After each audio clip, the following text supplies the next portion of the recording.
dia mbola amin'ny fifaliana mandrakariva no ahafahana miaraka amintsika indray ao anatin'izao fanadihadiana ny soratra masina izao. Toko sy mino ny tenako fa ampaliana anatrany no ananantsika faharetana sy andrasantsika ny toy amin'ny fampianarana, satria mahasoa ny fanahintsika izany milohan'ny zavatra rehetra hivavaka isika. Jehovah Andriamanitra ray ao, marina tokoa ny tenin'ny mponomponao fa mifomaraina isan'andro isan'andro, ary ianao koa dia mifomaraina isan'andro isan'andro, miteny amin'ny mpanomponao mitsiraray avy manao azy ny lalakalehany, mba ahafantarany ny zavatra mitranga indrindra amin'izao andro faran'izao, tsy hatonga azy ho voafitaka fa mba hizotra amin'ny lalan'ny famonjena izay soritanao tamin'ny alalan'i Jesosy Kristy.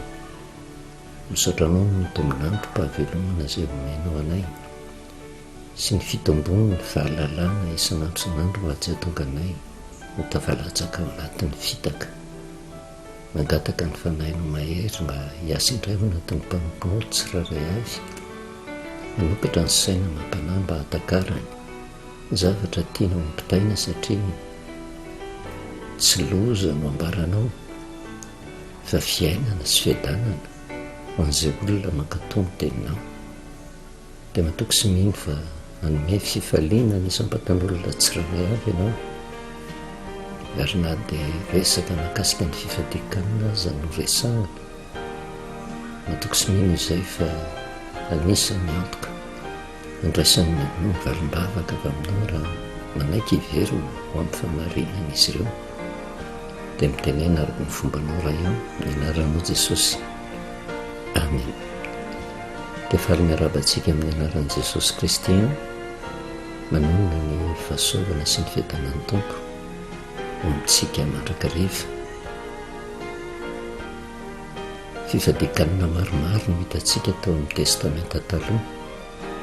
ary voatery mijanona ataontsika satria raha mandinika amin'ny baiboly isika dia mahita fa saiky any amin'ny testamenta taloha ny nipoirany fifadikanana sy ahitantsika ohatra maro mahakasika ny fifadikanana. Inona moa ny tanjona kendrentsika ao anatin'izao fampianarana izao mba hatonga antsika ho tafaverina ho amin'ny laon'ny tanteraka, satria araka ny nambarantsika ny fifadikanana izay tanterahana ara-tsoratra masina izay mihamazava miandalana amintsika izany arakaraka ny mampazoto antsika manaraka izao fampianarana izao, dia tsy fomba hivelany izay araka ny eritreretin'ny olona hoe ho fahazanoany zavatra fotsiny, fa tokony ho fiainana ny zanak'olombelona rehetra mba tsy hatonga ny loza hianjady aminy. Karazana fifadikanana maromaro no hitantsika teto. Fifadikanana nataon'ny mponina tao Ninive tamin'ny andron'ny Jona,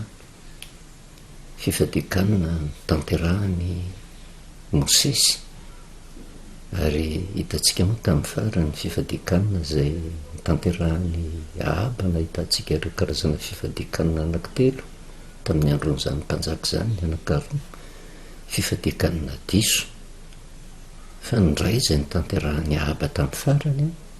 no fifadikanana marina teo anatrehan'Andriamanitra ka nandraisan'ny valim-bavaka fa tamin'Andriamanitra, ary nofitiny ny bokin'ny Joela izany rehetrarehetra izany, afatra nampitaina mahakasika ny fifadikanana hoe fiverenana amin'i Jehovah amin'ny fitomaniana sy amin'ny fifadikanana, rao dia hanenina ny amin'ny loza izy. Dia hitantsika tao anatin'izay fifadikanana anankitelo izay fa matoa niditra tamin'ny fifadikanana ireo olona rehetrarehetra eo, dia nisy mpaminany izay nirahan'Andriamanitra nanamparany loza izay fa hianjady amin'izy ireo, ary io loza io tsy mbola miatra akory fa tahaka ny fanairana ataon'Andriamanitra ho amin'ny olona, ary misy fe-potoana andrasan'Andriamanitra manahoana ny toe-panahin'ny olona hiova sa tsia, ka raha tafalatsaka lalina ao anatin'ny fon'ny olona izay le mety ho vokatry ny fahotana sy ny loza hianjady amin'izay, ka miteraka fiverenana amin'i Jehovah, miteraka fibebahana, dia tsy maintsy ho eo amin'ny fiainana. Dia mbola miaraka mianatra dia manenina ny amin'ny loza Jehova ary dia hitantsika zavatra anankaroa sotomintsika telo ny tenin'ny Joela hoe ny fifadikanana dia mariky ny fiverenana amin'ny Jehova izay midika ho fialana amin'ny ratsy. Tao amin'ny bokin'ny Jona mamintana tsika dia ny fifadikanana dia fialana amin'ny ratsy, ary rehefa hitan'ny Jehova ny fifadikanana nataony mponina tao Ninive dia vakivava Jehova hoe, ary rehefa hitan'ny Jehova ozy ny elany izy ireo tamin'ny lalan'ny ratsy dia nanenina ny amin'ny loza Jehova. Jehova tsy niteny mihitsy hoe rehefa hitan'ny Jehova fa ny fady aminy ny mponina tao Ninive dia nanenina tamin'ny loza izy. Tsy hoe tsy misy dikana akory ny fifadikanana ozintsika, fa ny antony fifadikanana no andraisantsika ny valim-bavaka avy amin'Andriamanitra. Dia toraka izany koa tamin'ny androny Ahaba, rehefa nijorehitra teny am-pandehanany Ahaba ny fady aminy, nandro tamin'ny lamba fisaonana, rehefa nirahana mpaminanika nanambara taminy ny loza izay mety hiatra taminy, dia niteny Jehova hoe ny fanetretena, rehefa hitan'ny Jehova ny fanetretena nataony Ahaba dia tsy nahatonga ny loza tamin'ny andro ny Ahaba Jehova. Izay fifadikanana kosintsika dia mariky ny fanetretena. Dia voambolana maromaro no hitantsika ny atao hoe fifadikanana dia fiverenana amin'ny Jehova, ny atao hoe fifadikanana dia fialana amin'ny ratsy, ny atao hoe fifadikanana dia mariky ny fanetretena izay tokony ho fiainany zanak'olombelona rehetra. Nandray ohatra maromaro tsika dia hitantsika fa tsy ilay fifadikanana ara-bako teny fandraisan'ny olona fanapahan-kevitra hiala amin'ny faharatsiana tsy hinan-kanina akory, fa ilay antony natonga n'ilay olona hiditra tamin'ny fifadikanana, izay no jerevan'i Jehova. Ary tao anatin'izay ohatra rehetrarehetra izay dia nisy mandrakariva ny loza mitatao vokatry ny fahotana nataon'ny olona izay niteraka fibebahana sy fifonana tamin'Andriamanitra, fialana tamin'ny ratsy, dia tsy nirotsaka ny loza. Kanefa tsy vitany hoe mitsahatra fotsiny ny loza, fa misy ny soa izay raisina avy amin'Andriamanitra, tsy ampozina ho an'ny olon'Andriamanitra. Voatery tsy maintsy mijery ohatra maromaro ao amin'ny testamenta taloha, satria ao no tena hitantsika ny fototra ny fifadikanana. Tsy midika izany akory hoe tsy nisy fifadikanana tany amin'ny testamenta vaovao fa mbola andeha ho antsika, fa dia ho hitantsika hoe mifanaraka amin'izay hitantsika hatramin'izay ve ny fifadikanana rehetra misy ao anatin'ny baiboly. Ary izay no tsy tokony hanaovantsika atsirambina ny tenin'Andriamanitra, ka izay maharesy lahatra antsika no tanterahantsika, ny fomba mahazatra antsika araka ny nampianarana antsika izay tsy mifanaraka amin'ny soratra masina no tanterahantsika. Manjary fifadikanana tsy akasitrahan'Andriamanitra miditra ao anatin'ny fahoriana ilay olona, kanefa ny zavatra mitranga dia izao tsika an'Andriamanitra ny fampahoritena tanterahan'ny olona. Androany raintsika dia hijery ny fifadikanana anankiray no tanterahan'ny mpaminany. Fantatritsika tsara fa Andriamanitra matoa mifidy mpaminany. Ny zavatra voalohany indrindra dia hitondra ny fepetra sy ny toromarika rehetra ho an'ny olona mba fantarana ny lalakaleny. Ary matetika ny fifidianan'Andriamanitra mpaminany dia ilay vahoaka lasa mitotongana ny fiainam-panahiny, lasa mizotra amin'ny lalana tsy izy, lasa manadino an'Andriamanitra ary tafalatsaka indrindra ao anatin'ny ota. Kanefa Andriamanitra fitiavana tsy tiany ny andringana ny olona fa tiany ho tonga ny famonjena, dia ao anatin'izay fiodinan'ny olona izay matetika no manendry mpaminany Andriamanitra hitondra ny hafatra mba hanetsy ny dian'ny olona. Tsy vitan'izay fotsiny fa matetika koa rehefa eo amin'ny tantarany zanak'Israely, rehefa lasa gobabo mandrakariva ny zanak'Israely vokatry ny fiodinany, dia ao anatin'izany dia manendry mpaminany foana Jehova mba hampafantatra ny zanak'Israely ny heliny. Ary tsy hoe mpaminany avy aty ivelany, fa matetika ny mpaminany izay voatendrin'Andriamanitra dia mpaminany izay hiarany toe-javatra ratsy ihany koa vokatry ny fiodinany zanak'Israely. Ka raha babo ny zanak'Israely dia miaraka babo amin'ny zanak'Israely koa ny mpaminany izay irahan'i Jehova, ary mitondra ny afatra rehetra mba hampiverina ny zanak'Israely ho amin'Andriamanitra, hitondra fanafahana, hitondra famonjena raha mankatòa ny fepetra napetraka Jehova na ny fanairana ataon'i Jehova mba tsy hatonga ny loza hiatra amin'ireo zanak'Israely ireo. Dia torak'izany Daniela mpaminany no jerevantsika tamin'izany vanim-potoan'izany ny totongana ny fiainam-panahin'ny Jiosy, ary lasako babo tao amin'ny firenena anankiray faran'izay matanjaka izay tena nasika ny Jiosy. Dia babo tao Babilôna, ary isan'ny babo tao ry Daniela, ary fantatritsika fa nanoratra boky izy izay boky miavaka tanteraka mihitsy ny bokin'ny Daniela, satria ahitantsika ny zava-miafina mahakasika ny andro farany. Tsy hoe olona niodina tamin'Andriamanitra Daniela, ary nisy 4 amin'ny rahalahy izy, Daniela, Sadraka ary Mesaka ary Abednego, izay voatendry ny mpanjakan'ny Babilôna mba ho isan'ny mpiara-miasa aminy izay nitsongainy manokana tao anatin'ireo firenen'ny Jiosy ireo, kanefa tao anatin'izany indrindra no ny fidianan'Andriamanitra any Daniela babo tao Babilôna. Tonga dia dingantsika ty amin'ny Daniela 9 ijerevantsika ny fifadikanana hoe misy hitovizany amin'izay fifadikanana rehetra hitantsika treto ve ny fifadikanana nataon'ny Daniela izay tena mpaminany hiraka ny rahan'i Jehova. Fantatritsika tsara fa mampaminany azy tsy Daniela akory no ampianarina ny tena fampitovavahana marina fa matoa ny fidian'Andriamanitra dia mahalala ny lalina tokony isorany. Ary raha resaka fifadikanana izany tsy mpaminany ny tendren'i Jehova akory no ampianarina hoe ohatran'izao ny dikany fifadikanana, sy efa fantany izany satria ny akamaroan'ny mpaminany dia nahafantatra tsara ny lalàn'Andriamanitra. Daniela 7 no vakitsika ny vavaka nataon'ny Daniela sy ny teny nolazaina taminy ny amin'ny herinandro 70. Daniela 7 ny 1 ka hatramin'ny 7 no vakitsika izy tonga antsika lesona. Ary tamin'ny taona voalohany nanjakan'ny Darius izy zanaka Ahasuerosy avy amin'ny taranaka ny Mediana izay nampahajakaina tamin'ny fanjakan'ny Kaldeana, tamin'ny taona voalohany nanjakany izao Daniela ozy nahalala tamin'ny boky ny isan'ny taona nampahafantariny ny tenin'i Jehova ny Jeremia mpaminany izay hataperan'ny 70 taona amin'ny hafoanan'i Jerosalema, ary nampanatrehako an'Andriamanitra tompony tavako izy hitady izay hivavahana sy hifonana amin'ny fifadikanana sy ny lampafisaonana ary ny lavenina. Raha izay andininy anankitelo izay fotsiny dia ampy hatakaratsika ny antony natonga ny Daniela hiditra tamin'ny fifadikanana. Tamin'izany vanim-potoana izany dia babo ny firenena Jiosy, ary nisy mpaminany anankitelo ny tena miavaka tamin'izany. Ao Daniela mpaminany izay voatendrin'Andriamanitra haminany ho an'ireo babo tao Babilôna. Nisy any Ezekiela izay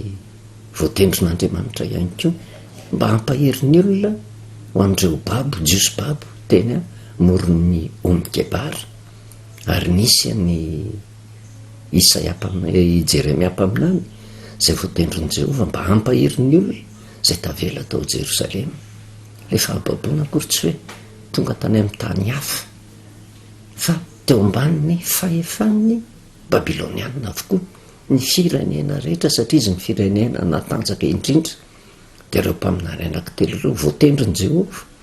hitondra ny afatra rehetrarehetra mba hampionona ny fon'ny vahoakany fa hisy fanafahana izay ho tanterahan'i Jehova. Kanefa mialohan'ny fanafahana dia misy ny fampahafantarana ny eloka tsy mety nataon'izy ireo ka nahatonga ny Jehova nandray fanapahan-kevitra nanolotra ny Jiosy mba ho babo teo ambanin'ny firenen-kafa. Raha nandeha nahitsy ny firenen'i Jiosy tsy babo izany izy, fa vokatry ny fiodinany mandrakariva dia ny fahaizan'i Jehova navelan'i Jehova ho resy anady, izany hoe teo ambaniny vahoan'ny firenena vahiny mandrakariva. Ary izany dia azontsika hisy tonga na lesona satria hitantsika amin'ny tantara mifandimby matetika misy ny firenena zay eo ambanin'ny vahoan'ny firenen-kafa mandrakariva fa ny lalana ahafahantsika amin'ireny fangejany ny firenen-kafa reny tsisy afa-tsy ny fiverenana amin'i Jehova. Zay ny lalana tokana rehefa tafaverina amin'i Jehova ny olona anankiray dia manjary misokatra ny saina amam-panahiny, manjary mahafantatra ny lalana tokony izorana izy, ary amin'izay vanim-potoan'izay miditra tsehatra Jehova ka manafaka ny olona eo ambanin'ny fangejany ny firenen-kafa. Daniela mpaminany tamin'izay vanim-potoan'izay, anisan'ny mpaminany lehibe ny setrotra iretany satria tao amin'ny nanompo tao andapan'ny Nebokadnezara mpaminany ary nomena andraikitra lehibe mihitsy izy tao amin'ny firenena babiloniana. Tsy vitany hoe baby fotsiny tamin'izao fa nandray anjara teo misehatra fitantanana ny firenena na dia mpaminany ary izy tamin'izany vanim-potoan'izany. Ary matetika ny toerana misy na ny harena na ny fahaizana dia matetika tsy hijerevan'ny olona ny hafatra hafa. Ary zay angamba natonga ny Daniela teto satria nieritreritra izy fa teo andapan'ny Nebokadnezara, nieritreritra izy fa nanompo teo andapan'ny Nebokadnezara dia nisy lanjany taminy mihitsy ny fahefana zay nananany, anika nandeha anjambany fotsiny tamin'izao izy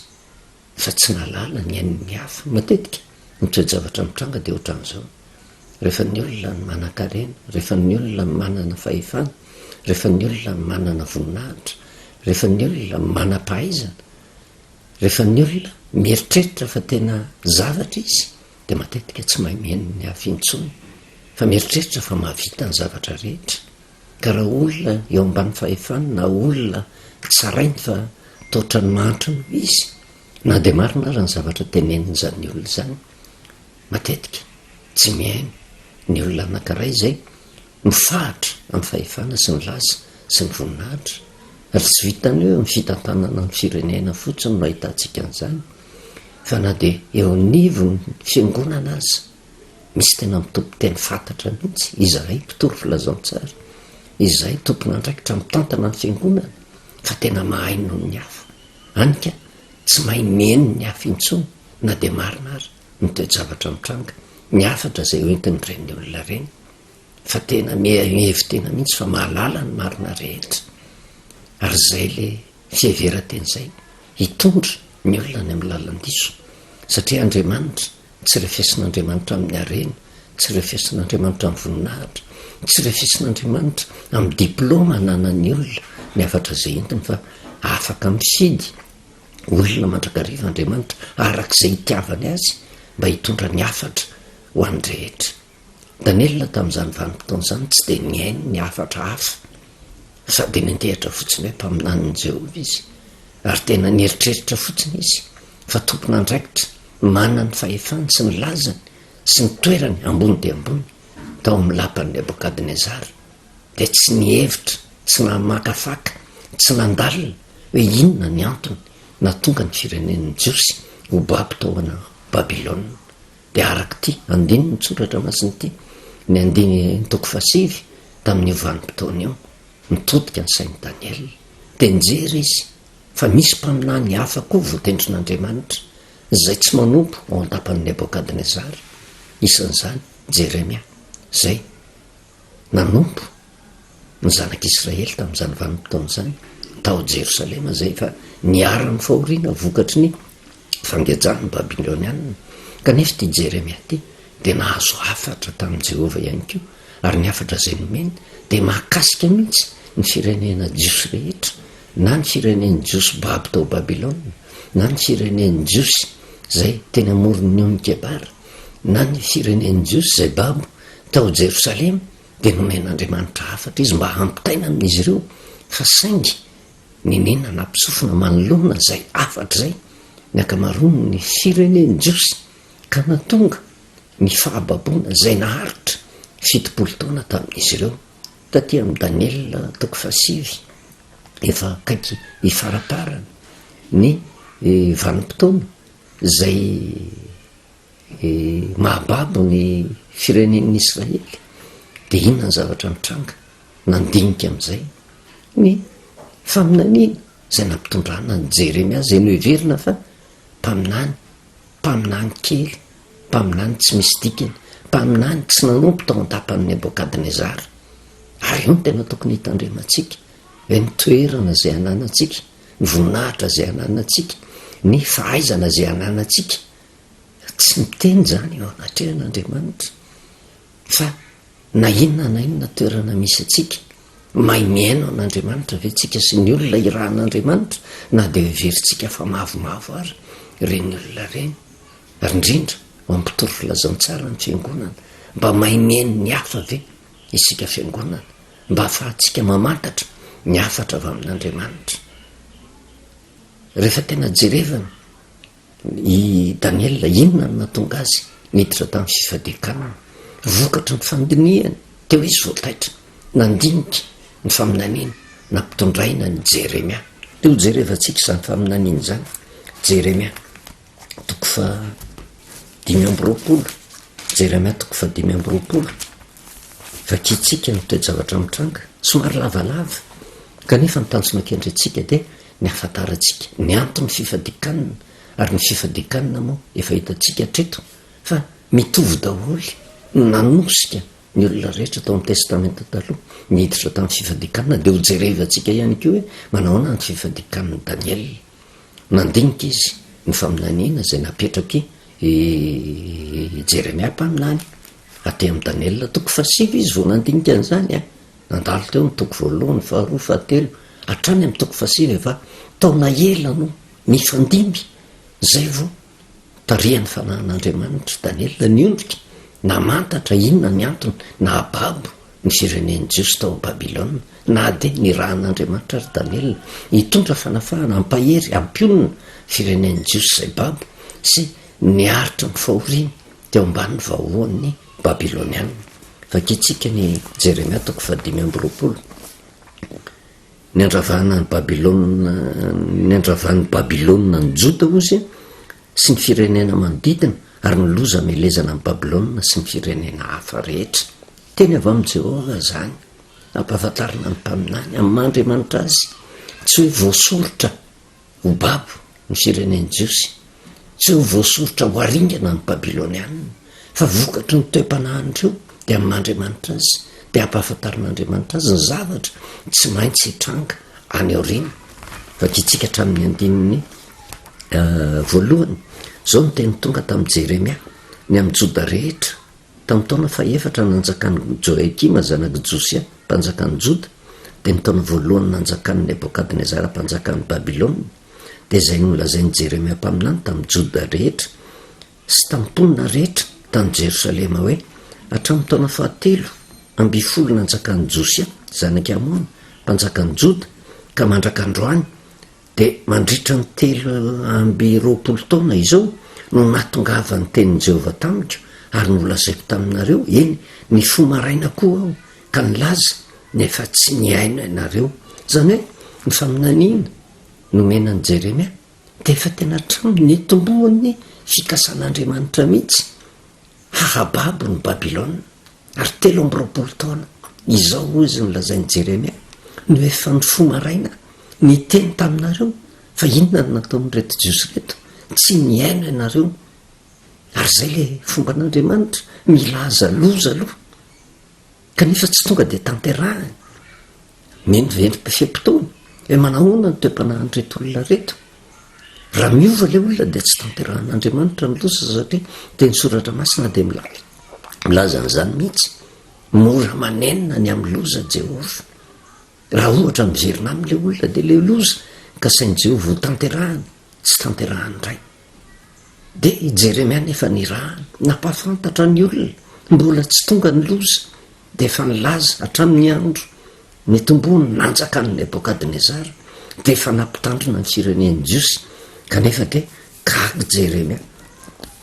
Jeremia nefa tsy niaino ianareo izy ny 14 sy ny manaraka. Ary Jehova naniraka ny mpaminany mpanompony rehetra ho any aminareo eny ny fo maraina koa izy Jehova koa ny fo maraina zany ka naniraka nefa tsy niaino ianareo izy nanongilatsofina iainy hoe samy miala amin'ny lalany ratsinareo avy ianareo zay amin'ny ratsy fanaonareo dia onona any amin'ny tany zay nomeny Jehovah anareo sy ny razanareo hatrizay ka ho mandrakizay aza manaraka Andriamanitra fanompo azy sy nikohaka eo anatrehana ary aza mampatezitra amin'ny asan'ny tanànareo fa andrao ahatonga loza aminareo a nefa tsy niaino ahy ianareo hoy Jehovah mba hampatezeranareo a tamin'ny asan'ny tanànareo ahitanareo loza dia jereo amin'izany ankely afatra nampitainy Jeremia fifadikany Daniel no resahantsika kanefa Jeremia nomena faminaniana nampafantatra ny firenen'i Jiosy ny fahadalany ny otany ny fialany tamin'i Jehovah ny alanenina ary tanjona kendren'Andriamanitra dia zao mba tsy hahatonga loza aminareo izy fa mba hahatonga anareo andova ny tany hatrizay ka ho mandrakizay hiadananareo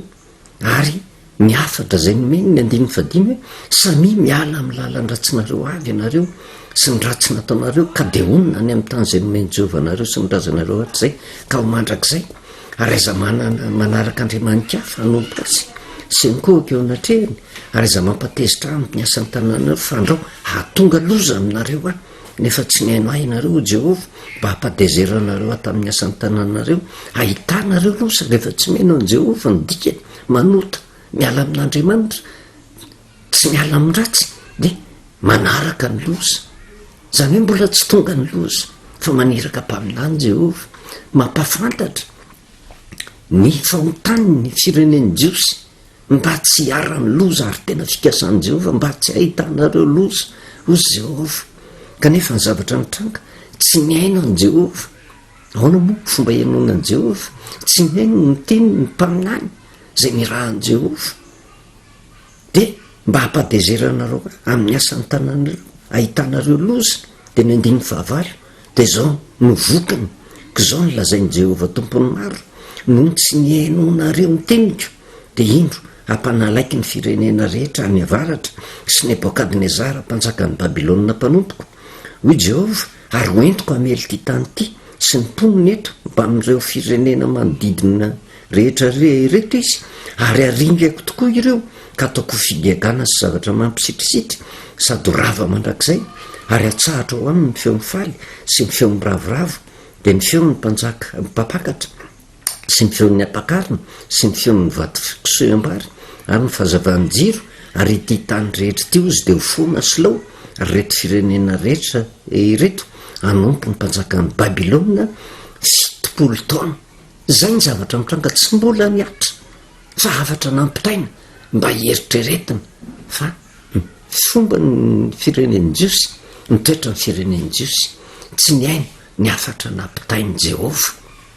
ka atonga ny Jehovah ho tezitra sy atonga ny loza hiatra aminy ny veriny fampanova azyvazy Jeremia dia anisany zay nampitandrina firenen'i Jiosy mandrakariva fa saingy ny afatra nampitainy Jeremia tsy niraisiny ny olona tamin'izany vanim-potoana ka niteraka fahoriana ho azy dia nilazain'i Jehovah ny fikasana zay tanterahany ary tsy hoe babo fotsiny amin'izao nietraketrahan'ny Babilôna ny firenen'i Jiosy fefa nampitandremana izy raha tsy miaino an Jehovah ianareo dia ho babo ary nitenen'i Jehovah mihitsy mandritry ny 70 taona tsy voasorotra ozy tsika ho babo ny firenen'i Jiosy fa raha nankatoka miaiky miely niala tamin'ny lalan-dratsiny tsy nitanterahan'i Jehovah zay fahababoana zay fa mandriamanitra azy nefa fantatra Jehovah fa anamafy fo ny firenen'i Jiosy dia nampahafantariny azy ny zavatra tsy maintsy hitranga ho babo mandritra ny 70 taona ary zay 70 taona nahababo ny firenena Jiosy zay dia 70 taona mbola tsy tena natafaverina azy azoko antoka mihitsy raha ny fotoetra sy ny famindram-po tao amin'i Jehovah raha hoe babo ny firenen'i Jiosy ka tamin'ilay fotoana nahababo azy fotsiny ny tonga dia niverina tamin'Andriamanitra dia zao tsy naritra 70 taona zany fa ny 70 taona nahababo ny firenen'i Jiosy dia 70 taona tsy mbola tena niverenany tamin'i Jehovah ary araky ny hitantsika teto hoe ary amin'ny Daniel 7 zay vao niondrika ny mpaminany Daniel namantatra ny afatra nampitainy Jeremia gaga izy rehefa avy eo aive hatramin'izay efa nisy mpaminany zay ny rany Jehovah napafantatra ny antony natonga n'izao fahababony zao de zay no natonga any Daniel tena vakitratra nitaraina tamin'Andriamanitra ary niditra tamin'ny fifadikanina nitady zay itediavana ny tavan'i Jehovah izy misy fonana aminy tao anatin'ny fifadikanina. De rehefa jerevantsika ny Jeremia 7:20 ihany keo, Jeremia 7:20 de ny andininy faefatra ka hatramin'ny fafito zao no lazain'i Jehovah tompo maro Andriamanitra ny Israely amin'ny babo rehetra zay natolotra ho babo avy tany Jerosalema ho an'ny Babilôna, manaova trano ianareo ka mitero aminy, manaova tanimboly ka haniny vokatra avy aminy, manambadika miteraza zalahy sy zazavavy, analao vady ny zanakareo lahy ary ampanambadio ny zanakavavinareo mba hiterahany zazalahy sy zazavavy ka maro anie ianareo fa tsy evitsy ary katsao zay edana ny tanàna zay nampandehanako anareo ho babo ary mivavaha amin'ny Jehovah ho azy fa raha miadana izy de mba hiadana koa ianareo. Tsy vitany hoe taloha ny fahababona fotsiny nefa tonga ny faminaniana ho an'ny firenen'ny Jiosy fa na de tao anatin'ny fahababona azy de mbola nirahana foana Jeremia napafantatra zay tokony ho toe-panahy ananan'ny olona mba hananany fiadanana satria na de babo ary ny firenen'ny Jiosy rehefa tena mivavaka amin'Andriamanitra de misy mandrakariva ny fiadanana fa nitanjona kendren'Andriamanitra moa ao anatin'ireny fahababony ireny de famola volana ny firenen'ny Israely mba ho tafaverina marina amin'i Jehovah ka rehefa ananany le toetra zay tokony ahafahany amin'le loza de tonga ny fanafahana amin'ny alalany tenin'Andriamanitra zay anirahany taminany ary zany de lesona ho atsika hoe tsy nitoerana misy atsika kory no andrefesana fa marina zay zavatra nataotsika fa mila mifampiainy fa be deabe ny olona irahan'Andriamanitra mba ampiverina ny akamaroan'ny olona hiverina ao amin'i Jehovah ary mitanjona kendren'i Jehovah tsy hoe ampisongadina anin'ny olona zay miteny iny fa tena soa ho an'ny firenena rehetra ary zay no mahatonga antsika mialanenina mandrakariva hoe tena manavitra Andriamanitra ary ny fanompopovavahana tokony ho tanterahana amin'izao andro faran'izao de ny fifadikanina ny fiverenana amin'i Jehovah ny fialana amin'ny ratsy raha te hiala amin'ny fangejany ny firenekafitsika ninona hiezaka tao rehefa tsy tafaverina amin'Andriamanitra miala maina io tsika fa raha tafaverina amin'Andriamanitra ny firenena rehetra de mahita lalana tsy heritreretana io Andriamanitra io anafahana atsika ao aminatin'izany fangejany ny firenekafo zany tahaka ny nataon'i Jehovah tamin'reto firenen'ny Jiosy reto na de 70 taona ary no babo tao maneraka mpaminany Jehovah. De eto jerevantsika ny fanetretena nananany Daniel 7 verenatsika vakiny ny andiny voalohany ka hatramin'ny fahatelo tamin'ny taona voalohany nanjakan'ny Darius zanaka Soerosy avy amin'ny taranaky Mediana zay nampajakaina tamin'ny fanjakan'ny Kaldeanina tamin'ny taona voalohany nanjakany zao Daniel nahalala tamin'ny boky ny isan'ny taona nampahafantariny tenin'i Jehovah ny Jeremia mpaminany zay ataperany 70 taona amin'ny afoanan'i Jerosalema ary nampanatrehako an'Andriamanitra tompony tavako izy hitady zay hivavahana sy hifonana amin'ny fifadikanina sy ny lamba fisonana ary ny lavenina rehefa namaky ny faminainina zay nambaran'i Jeremia Daniel ay loza miantona ho an'ny zanak'Israely ty fahababony ty satria nitanjona kendren'i Jehovah raha namakytsika tany amin'ny Jeremia 5:20 de hoe tena horava mandrakizay mihitsy ity firenena ity sy ny firenena manodidina nangotsika ny fon'ny Daniel ary zany indrindra no nanosika satria amin'ny mampaminany azy de misolo tena ny firenen'ny Jiosy tamin'izany vanim-potoana zany de inona no natao lasa izy mitady zay hivavahana sy hifonana ozy amin'ny fifadikanina ary ny lamba fisaonana ary ny lavenina de manomboka hatreo amin'ny andiny faefatra zay ho jerevantsika amin'ny manaraka inona ny zavatra tokony ho tanterahana ao anatin'ny fifadikanina ny andiny faefatra ary mivavaka tamin'i Jehovah Andriamanitra ozy ka nitsotra hoe indrisy tompo Andriamanitra lehibe sy matahotra mitandrina ny fanekena sy ny famondram-po ho amin'izay ty azy sy mitandrina ny didiny de ho hitantsika moa nytoy ny vavaka nataony Daniel fa mahazo valim-bavaka Daniel tao anatin'izany rehetrarehetra zany fa ny zavatra lehibe tiatsika ho tsindrina eto de zao tsy nidikidi-poana tao anatin'ny fifadikaniny Daniel fa vokatry ny tenin'Andriamanitra nampitondraina ny Jeremia nahafantarany ny antony fahababony zanak'Israely sy ny fahoriana sy ny fangejan'ny firenena babiloniana azy teo sokatra ny masom-panahiny ay reto zanak'Israely reto ay ny fireneny Jiosy ray manontolo hatramin'ny tenany de tsy niainy ny afatra Jehova ary zay ny mahatonga ny loza miatra amin'ny fireneny Jiosy ary zay ny tafalatsaka lalina tao am-pony Daniel ka natonga azy nitady zay ivavahana sy fonana ozy amin'ny fivadikanana sy ny lamba fisaonana ary ny lavenina ary tsy nijanona fotsiny teo hoe tena natsahatra tsy mihinan-kanina fa misy zavatra ny tanterahany tao anatin'ny fifadikanana de vavaka inony io vavaka io hodiny atsika amin'ny manaraka mba atakaratsika sy hoentsika mandiny tena manoloana ny fifadikanana zay nampitaina tamintsika hatramin'izay ndrao de tsy araka ny sitrapon'Andriamanitra ka voamaika ampitombo ny loza ao amintsika tsiraray avy indrindra ho atsika kristianina zay tsy miorona tsara ao anatin'ny soratra masina ka tsy mandalina ny soratra masina mampianatra zavatra diso ny vahoaka zay miteraka loza eo amin'ny fiangonana eo amin'ny tokantrano ary mahatratra eo amin'ny firenena mihitsy voninahitra an'Andriamanitra rirany andeha hivavakitsika Jehovah-Andriamanitra ray io misotranao izahay satria tsy mitsahatra ianao fa miala nenina ny fomba maro isan-karazany mba handrenisan'ny olonao ny marina mba hahatonga azy tsy anana ny tompanahyny Jiosy tamin'izany vanim-potoana zany zay baby tao Babilôna ny rahana ny mpanomponao fa tsy nisy ny ainina de mikely azy anika tonga ny fangejana ny fahoriana tonga ny loza ny atra tamin'ny olon-drehetra ankehitriny tombo misotranao satria ohatra maro no ampitainao taminay mba heritreretanay sy andraisanay fanapahakevitra na ny fomba mahazatra nataonay hatramin'izay ihany no raisinay de raiky tapisaka aminay ny loza na tapa-kevitra hiverina tanteraka ao aminao misotranao Jehovah-Andriamanitra ray satria Andriamanitra tsy tia nitoeranay ao anatin'ny tsy fahalalana ianao fa mampanambaranay amin'ny marina mba tonga anay araka ny teninao hoe hiala amin'ny faratsiana hiala amin'ny ota hiverina tanteraka aminao mba hitsara ny loza sy atonga ny fiadananao anay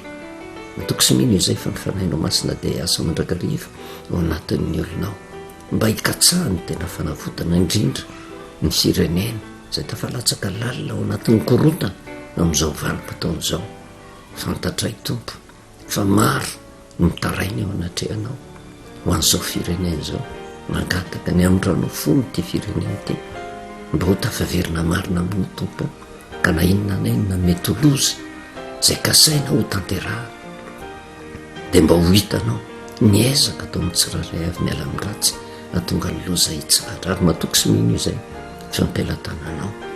fiainan'izao firenena zao amonjy anavitra anafaka ianao de misaotra indrindra ray no valim-bavaka zay fo tanterahanao ny anaranao Jesosy amen nametraka ny velomantsika amin'ny anaran'i Jesosy de manomana hatrany ny fahasorana sy ny fahitaman'ny tompo ho amintsika mandrakariva